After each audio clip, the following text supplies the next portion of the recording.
Hello, this is Robert Rickover at Body Learning, and today my guest is Gal Ben Or, who is an Alexander Technique teacher in Jerusalem and Tel Aviv, Israel. He's been teaching the Alexander Technique for pretty close to 25 years now, and he has somewhat specialized in working with children, adolescents, and parents. He is the founder and director of the Mashal Association, which was established in 1998 for parents of children who have been helped by the Alexander Technique.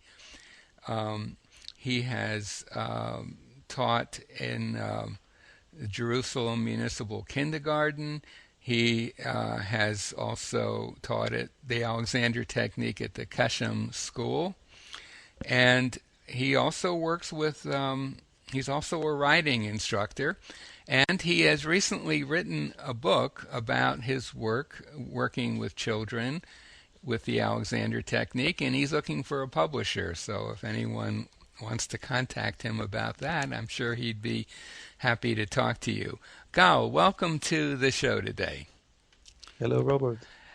Gal, could you begin by giving our listeners a very short description of the Alexander Technique? Well, I'll do my best, Robert. Basically, what Alexander found through his research was a certain way that we were supposed to be working with our body. And it's a natural laws that we are supposed to be working, and what he saw that because of the way our lifestyle, the way we live, the furniture, computer, cars, and things like that, we tend to lose these laws and forget them, and we produce conditions that create problems, backaches, stiff necks, and all kinds of other problems. And what a teacher of the Alexander Technique tries to do is to relearn or teach his students how to use themselves properly. Mm-hmm. So, in a sense, it's a restorative technique, would you say? Sort of Yes. bring you back to some basic organizing structure that you had, but perhaps have inadvertently learned to interfere with because of the stresses of life, that sort of thing. Would that be a fair description from your point of view? Yes, but when working with children, especially young children, Mm-hmm. it's giving them the assurance that what they do and the way they do it is right. Because unless we have a problem, an organic problem or an accident, then we are born perfect. Mm-hmm. And what we need is not to lose it. So if we're working with young children, it's not a relearning, it's more of an affirming of what is, just telling them this is okay. Mm-hmm. And how did you get interested in working with children as a specialty? Well, it wasn't my idea. It was the children that came to me. Actually, I just got a telephone call from a mother that tried to find an Alexander teacher, and after having 3 or 4 refuses of teachers that didn't have any experience, came to me. And at that time, I didn't have any experience, and I just said, "Well, listen, let's try. Maybe we can do something." And this is how it started, and it worked amazingly good. Mm-hmm. And then just another one came, and then another one, and the word spread, and it just became It just became that way. Right, right. Now, when you described the Alexander technique, it sort of sounded like it was something more for adults who had developed these harmful habits of posture and movement. And from what you said, when you're working with children, you see your job is affirming that what they are doing is okay. So what exactly are you helping them with? I guess that's what I think our listener might want to understand. In other words, Well, if they're okay now, why would they need Alexander lessons?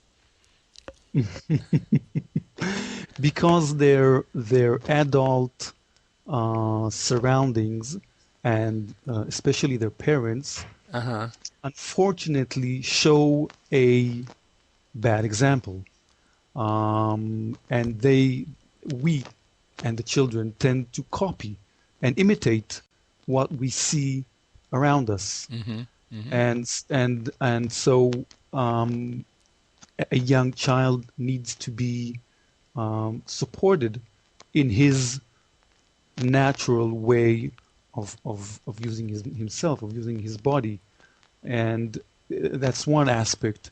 The other aspect is um, I'm talking in general. I don't want to be um, specifically critic towards someone, but in general, in schools and kindergartens, um, there's quite a lot of tension and stress, and even when we try not to, there is a kind of demand to be right and do things like they should and hold the pencil in the proper way and sit in a right manner. And there's a lot of orders and things they need to be doing in a certain way, and they're not being taught how to do it.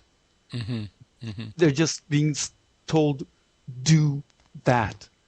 But Mhm. the child doesn't know how to do that. And so an Alexander teacher would give the know-how of doing whatever it is. And I, at least the way I work, it's a dialogue between the teacher and the child, because the child has his rhythm, his way of understanding things, his way of learning, and the teacher must be very sensitive not to enforce his ideas, even if they're right ideas. Mhm. Mhm. So, in terms of getting back a little bit to the difference between working with children and working with adults, is it that you see children as mm, while they have these stresses that are put on them by the schools or by their parents or whatever, imitating people around them, that they're more plastic in a way. Their minds are more plastic in terms of being able to um, uh, change some habits they may have picked up because those habits are not very deeply rooted at that point. Is that an essential difference, say, between children and adults from your point of view? Well, that's one significant difference, and Hmm. I can think of two others. And the first one is they don't have many ideas about their habits. Hmm. And you might So say preconceived ideas, let us say. yes, Yeah. yes, Okay. working with adults, you have to sometimes work hard and for a long time just to get through these preconceived ideas and seeing whatever needs to be looked at, just Right. just in order Right. to see it. And with children, it's easier. Hmm. The other difference in is that because they're more flexible, Hmm. they will once they it, they will it will be easier for them to accept the right. So I don't like the word right, but the natural habits. Hmm. You see, because Hmm. we are creatures of habit. We can't all the time be conscious of what we do and how we do. We tend to adopt habits. Now, if we adopt the right habits, it will work positively for us. If we adopt bad habits, it'll do the other way. You see? So working with children is just at the point where they can adopt and at their level understand what is right and stick to that. So when they're older, it works for them. Am I clear with that? Yes, yes. Now, I would assume that most of the children with whom you work you're working with them because their parents arranged it somehow. Would that be a fair statement? Absolutely. Now, so from the point of view of a parent listening to this podcast, what might be some reasons why it would be useful to explore having Alexander lessons for their child? Wow. I have plenty of very good reasons. But bearing in mind a parent who not necessarily all that familiar with the Alexander technique, maybe knows a little about it, what might they see in their child that would tell them maybe this Alexander technique process could be very helpful to my child? Well, I would say general ways of speaking is that we all need to learn or adopt or understand or work with these principles. You see, it's not a technique that Alexander developed and that we need to adopt to it. These are natural laws that we need to see them, understand them, and work with them. And so it fits all of us. And if we're talking about educating a child and preparing him for life, I would like my child to have the right understanding of how to use himself, how to use his body as a child and as an adult. It's basic information, basic education. I teach him how to write and read and mathematics and how to eat right and how to use his body according to the natural laws. And this is something that has been lost somewhere in the education and medical field. And as an example of you use the term natural laws, would a natural law be something like it's a good idea to do things in a way with as little unnecessary tension as possible, that sort of thing? Absolutely. It would be a good idea to move using the joints and muscles that are best designed for that movement as opposed to others. Absolutely. That's what the kind of thing you mean by natural laws.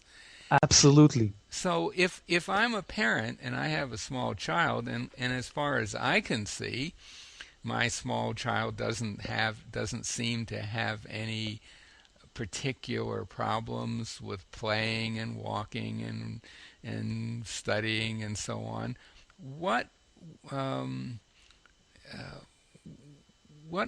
might convince me that it's still worthwhile to at least explore something like the Alexander technique? Well, I would tell them two things. First, to look at themselves and see if their back hurts, if they have knees problems, if they have all kinds of different aches or fatigues or things that they didn't have when they were young and came up at the age of 30, 35, 40, sometimes before that, sometimes after that, and at the same time to look at the adult world around them and see that, I don't know, 90 maybe more percent of Western world adults suffer from different back problems, for example. And the list Hmm. is very long. And a lot of these problems, these whatever you call them, are at least some percentage because people don't know how to use their bodies according to its natural laws. Hmm. It's, you take any machine and you don't work with the rules, it'll break.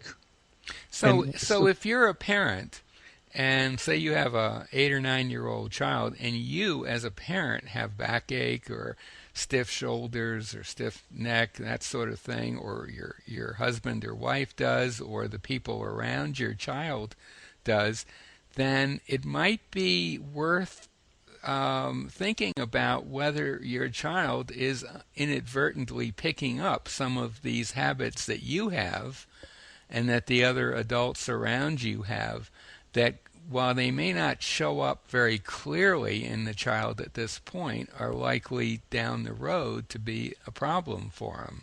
Is that kind absolutely. of the point you're making here? That even if you don't see anything amiss with your child, if you're modeling something that has led to problems, you can be pretty sure your child's going to pick up on that at some level. Absolutely, Robert. Yeah. And I mean that it's interesting because Alexander F. Matthias Alexander, who was the developer of this work, Hmm. in one of his books, he's talking about parents in England, where I think he was living at the time he was writing it, and he goes on about how parents, when they go to pick a nanny for their children, Yes, they just yes, find the cheapest one available, absolutely. and they don't pay any attention to, hey, does this person exhibiting habits of posture and movement that your kid is almost certain to pick up on, and if they're harmful, it's very, very likely to imitate them because small children do imitate the people around them. And as Alexander also added, they tend particularly to imitate the most bizarre stuff that people Absolutely. around them do. So While you're if talking, I'm nodding with my head. I'm just right. nodding and saying So yes, yes, if yes. you choose a nanny with a tight neck and stiff shoulders to hold your child and hang out with them for 8 or 10 hours a day, it's Ye- almost like you're prescribing some aspects of that for your child. I mean, that's Absolutely, putting it strongly, but absolutely. But that's how it works. that is It, how it works. And of course, once they get to school, they got all kinds of other adults to imitate, like teachers, and then of course coupled with the weird furniture situation. I don't know what it's like in Israel, but certainly in America, Same as in the States. school furniture it's got to be one of the worst things for children's development. So, And adding to that, the tension and the stress and the effort right, in school life, yes, no right, wonder, no wonder, no wonder there's so many right. problems. And certainly, if you're looking at a 4 or 5 or 6 year old kid and they seem to have really good movement patterns, and you could if you could fast forward another 5 or 6 years after they spent that extra time in school, it's very likely you're going to see some of the beginnings of some pretty harmful posture Absolutely. and movement patterns. Abs absolutely. Teenage slouch or whatever. I mean, you'll see that down the road. So, Absolutely. as a general rule, then, it, I mean, I guess it sounds a little self-serving for us to say that every parent should have their kids take Alexander lessons, but certainly it's something to consider. I guess is that maybe how you would look at it for a I parent to at least find out about the technique and what it's about, and maybe look into having having their child have some exposure to it? I would put it this way. I think first, yes, it's a very good idea to learn a little bit about the Alexander technique. And once a parent understands what his child needs for life, he can go and look for it in other techniques. Mm-hmm. And if he can find it, oh, I lost you. Oh, Are you there? I'm here. Yeah. Okay. If he can find it in some other profession, other technique, Mm-hmm. I have absolutely no problem about it. So, for example, if he finds, say, a coach, an athletic coach, or a Tai Chi teacher, or someone who has very good use of their own body, a swimming teacher, that could be a very profound influence for the good on a small child as well. Yes, but a parent needs to know and understand what a good use Yes, means. You right. see, and the second thing is that the the Alexander technique teacher is focused on the use of the self, Hmm. and a swimming teacher will be focused on swimming. It is very important to swim correctly, but not necessarily will it help sitting on a chair. Hmm. You Hmm. see, and the same with all the other professions that you mentioned. It is Right. very important, but we want the child to have the right understanding in life, not only in that special Right. Right. branch. Hmm. No, I totally agree with that. One of my teachers, Marjorie Barstow, used to say that it's a big mistake to assume that someone who's teaching a particular skill, such as swimming or piano or whatever, is also going to be an expert in coordination. Absolutely. That's asking too much. But on the other hand, if you are able to judge, and if you have some skill at judging the overall quality of your child's coach or teacher, the overall quality of their movement, it would certainly pay to go with one